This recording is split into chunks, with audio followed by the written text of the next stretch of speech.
Welcome to Mike's on Mike, a conversation about politics, government, and Jacksonville. Join 50-year opinion leaders Mike Hightower, Mike Tolbert, and award-winning broadcaster and longtime political observer, Mike Miller. Welcome once again to Mike's on Mike. Great to have you all with us once again. And of course, with Mike Tolbert, Mike Hightower, Mike Miller, myself, and our special guest once again this week is former Sheriff Nat Glover, who is also former president of Reporters College, former mayoral candidate, a member of the Law Enforcement Hall of Fame, if I'm not mistaken. And basically, we're very honored to have him here. Once again, Our episode this week is brought to us all by the Jacksonville Historical Society, and again to Alan Bliss and to his staff and to the donors who helped make this program possible. We are eternally grateful for your support, and we're delighted to have you with us as part of the Mike's on Mike family. Sheriff, once again, thank you for staying with us here, and Mike Hightower, why don't you start it off? Let me just thank Mike for that great introduction, but want to correct him on one thing. It is now Edward Waters University. That's correct. That's Please right. Excuse me. Please excuse me. I apologize. And I also believe you were the first black sheriff in this since Reconstruction. Yes, Reconstruction era. I was the first African-American sheriff elected in the state of Florida since 1888.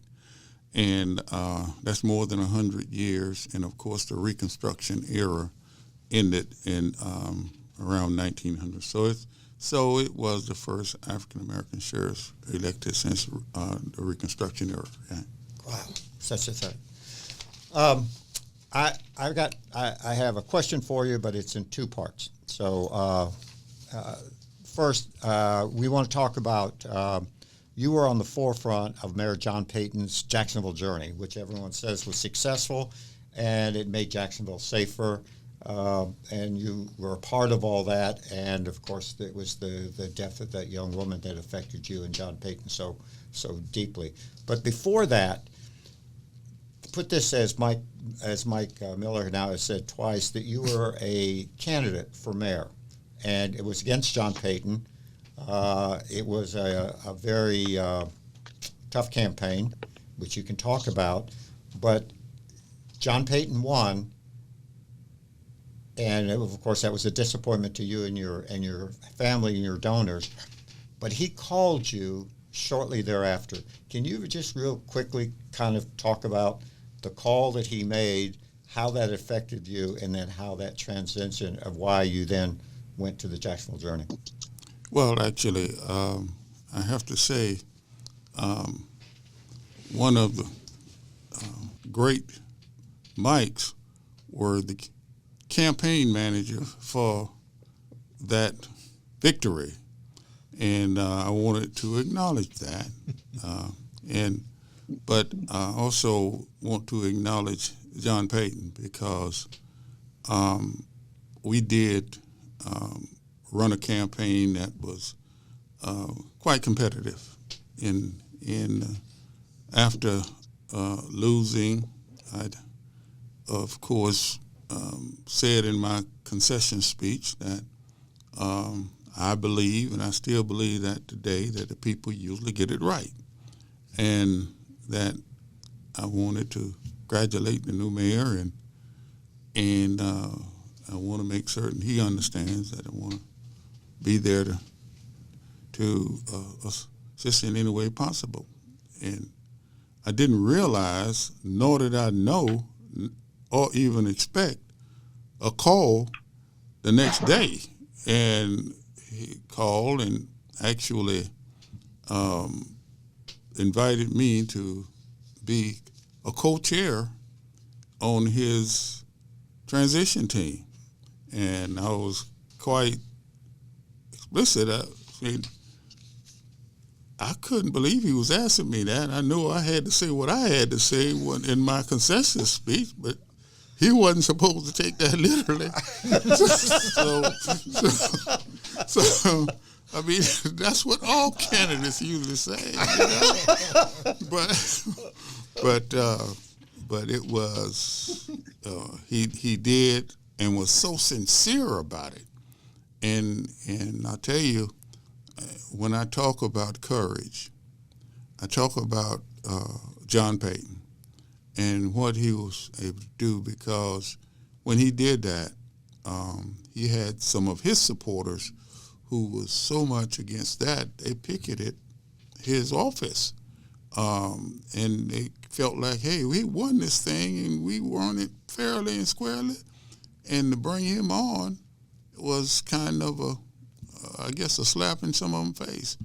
But he stayed true, and I, along with Walt Bussell, co-chaired his campaign transition. And what many people don't know, Walt had agreed to chair my transition. And he went to him and cut the deal with Walt that if he won, he would like him to be on his transition team, and Walt agreed to that. So two great people coming together, but and it was one of my greatest experiences. Before you talk about the Jacksonville Journey, I just want you all to know, and I say this with a great deal of respect, during those times and that difficult conversations that some of those people on John Payton's stand, Mike Tolbert was one of those people that said to John Payton, it's time to bring this city together.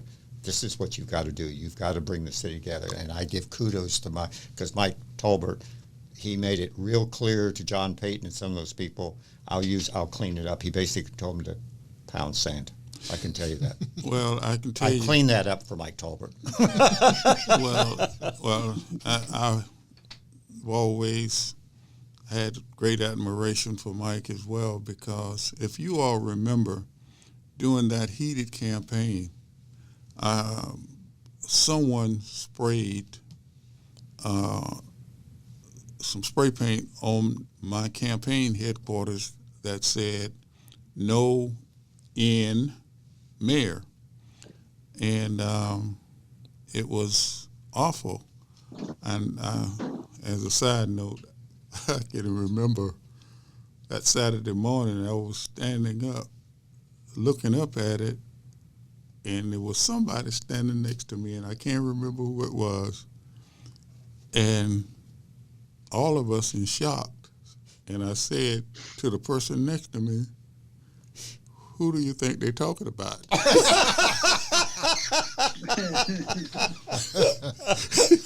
He was quite emphatic in telling me who they were talking. Just as a side note on that. Are you sure we've got? Go ahead, Are Talbot. you sure we've got Sheriff Glover or Chris Ross?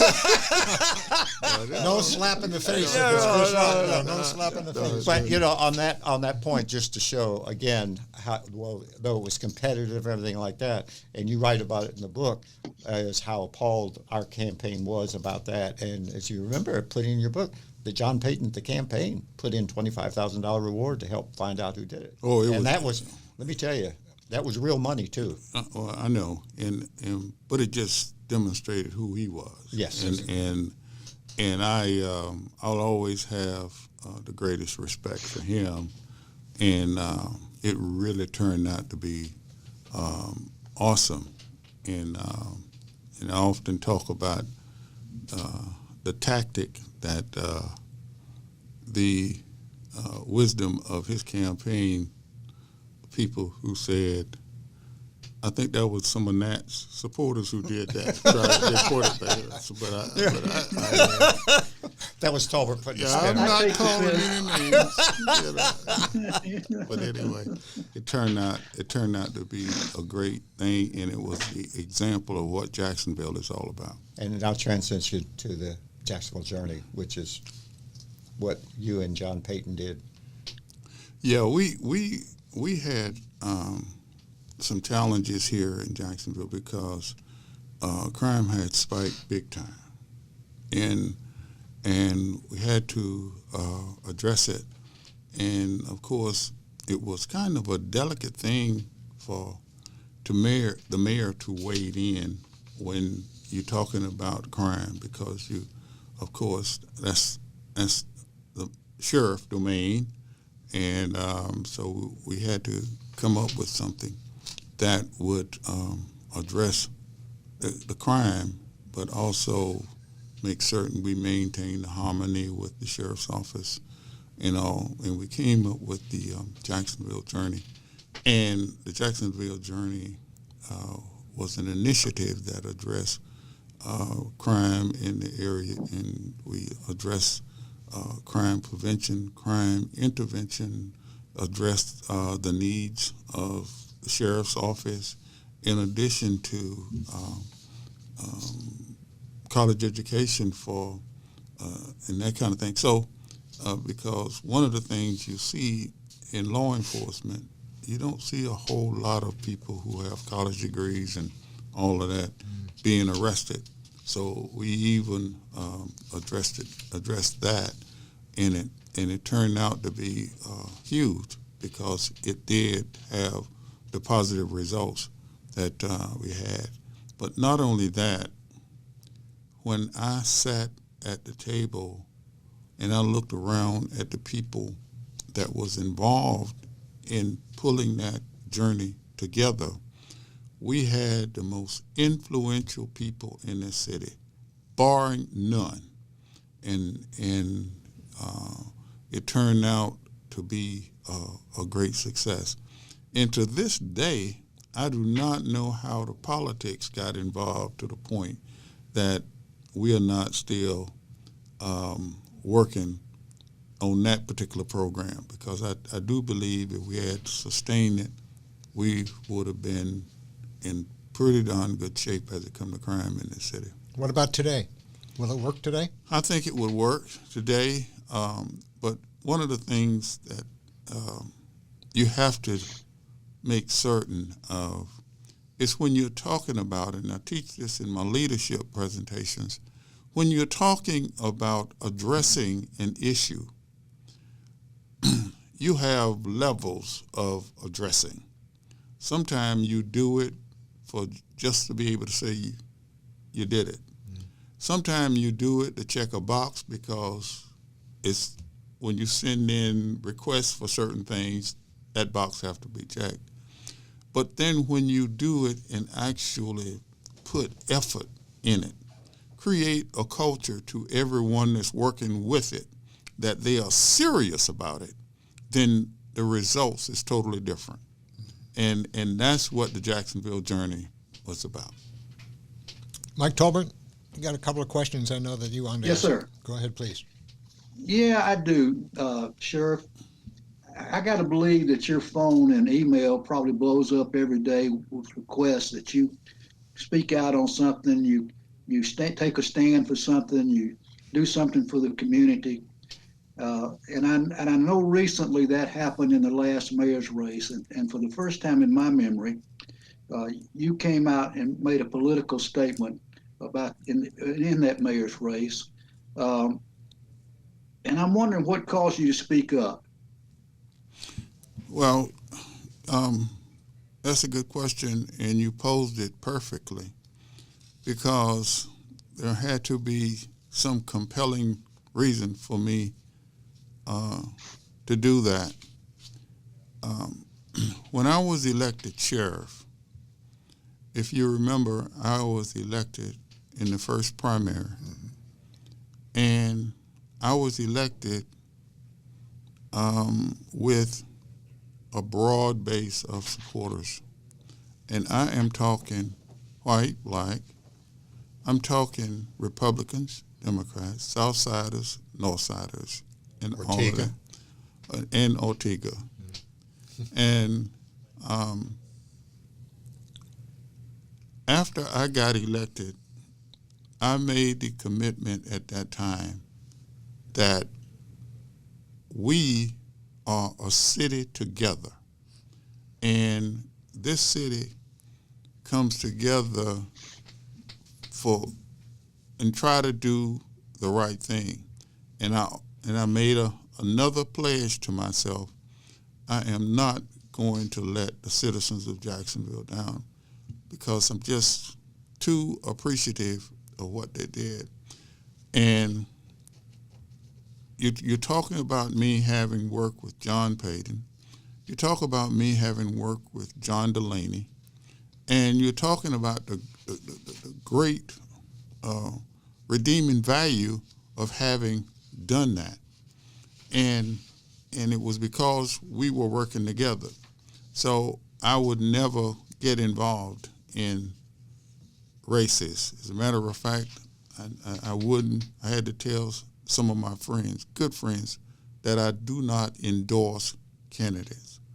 And that was, in a lot of instances, to people, they were upset about that, but I kept that rule.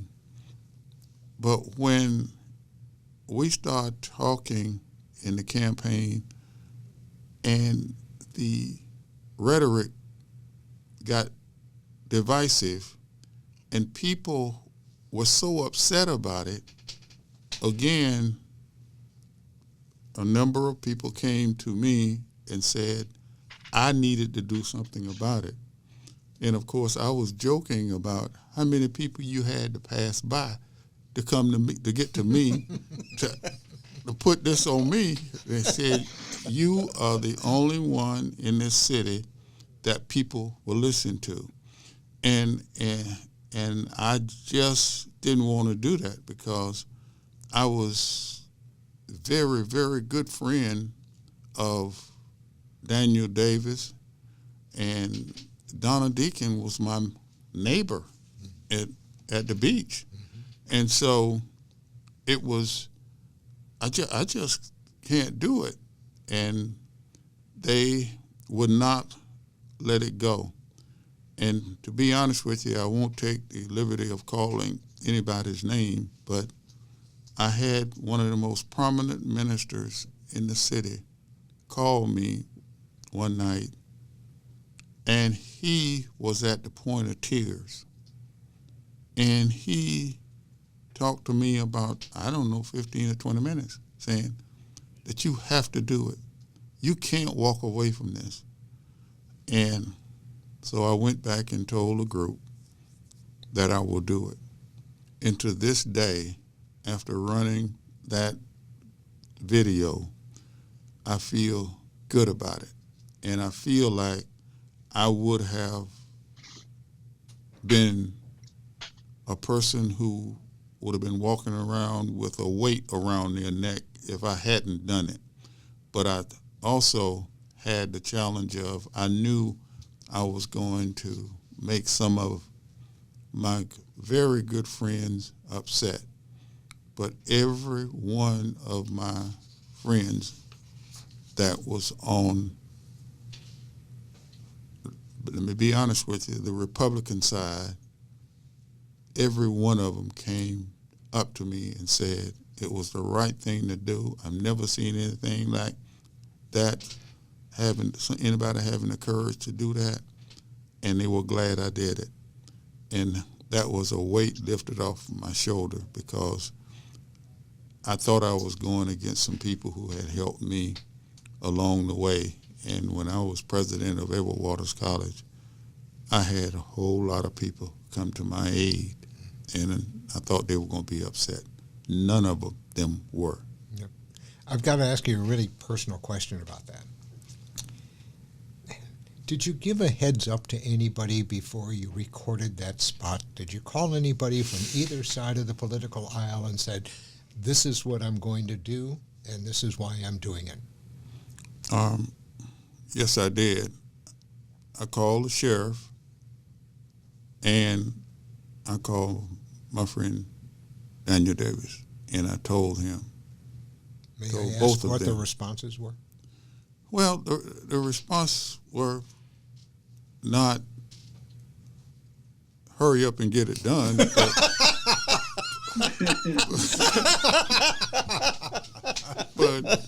But the responses were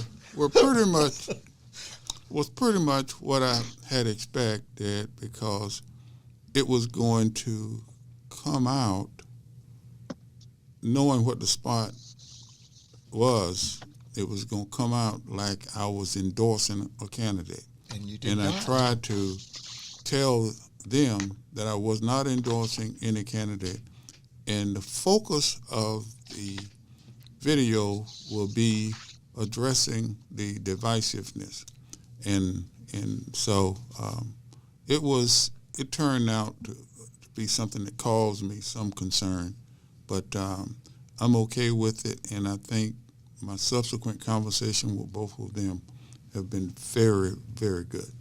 Guys, we're going to have to wrap things Well, up. I got one. Just Okay, each of you have one question. Go Real ahead. quick. Real quick. On that note, the second to the last sentence in your book is you make the statement, "We're better than this." This book was written before that situation. Yes. Is that really? That's really what you were saying Yes. about. Yes. And in looking back, when you read the book, we're better than this. We are. Never forget that. And we are better than this. And I'm going to tell you this, and I believe this to my core, that when we get past this toxic environment that we are in, we're going to be even better. Well, as Grandma used to say, from your lips to God's ears. Well, we're going to get there because we got people like you going to. Tolbert, you got a final question we can Yep. ask the sheriff? Come on. No, I Okay. don't. I'm like everybody else. I'm in awe of this man, and I know some personal times when he has acted courageously, and it always comes from his heart.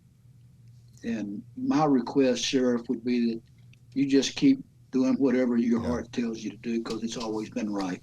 Thank you. question about it. Thank you. Just Sheriff, for, Thank and you here's for the being book. with us. Here's our book. Yep. And Striving for Justice, a Black Sheriff in the Deep South. And by the- Nathaniel Glover. you can buy the book at a lot of bookstores. I went to the one in San Marco because I heard they had signed books there, so I bought mine from there.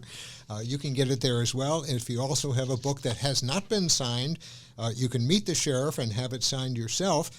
He's going to be appearing at the Jacksonville Historical Society, our sponsor of this program, on September the 6th between 5:30 in the afternoon at the Old St. Andrew's Church. So come Thank on you. by, bring your book, have it signed. I'm sure they'll have books there for sale as well if you don't have one yourself. But we wish you the very best of luck. I can't wait for the movie. I think it's going to be terrific. And Chris Rock is not going to be the one who's going to be It's got to be. It's got to be Denzel Washington. Absolutely. Denzel Washington. I'd love it. Thank you, Sheriff, so very Thank you, my much. friend. Thank you. And I Great to see you. enjoyed it so much. Yeah. Thank That you. does it for this episode of Mike's on Mike. Thank you once again for joining us today. You can catch us always on Facebook, on YouTube, on Spotify, just wherever else you find your podcasts. And we thank you very much for joining us. And once again, thank you to the Jacksonville Historical Society thank you. for bringing it to us. Thank you all. Have a good week, and we'll see Y'all you next take week. care. Thank you. Bye-bye. Bye. Mike's on Mike with Mike Hightower, Mike Tolbert, and Mike Miller can be found at your favorite podcasting platform, Facebook and YouTube. Learn more at mikesonmike.com. Join us next time for more conversations with Mike's on Mike.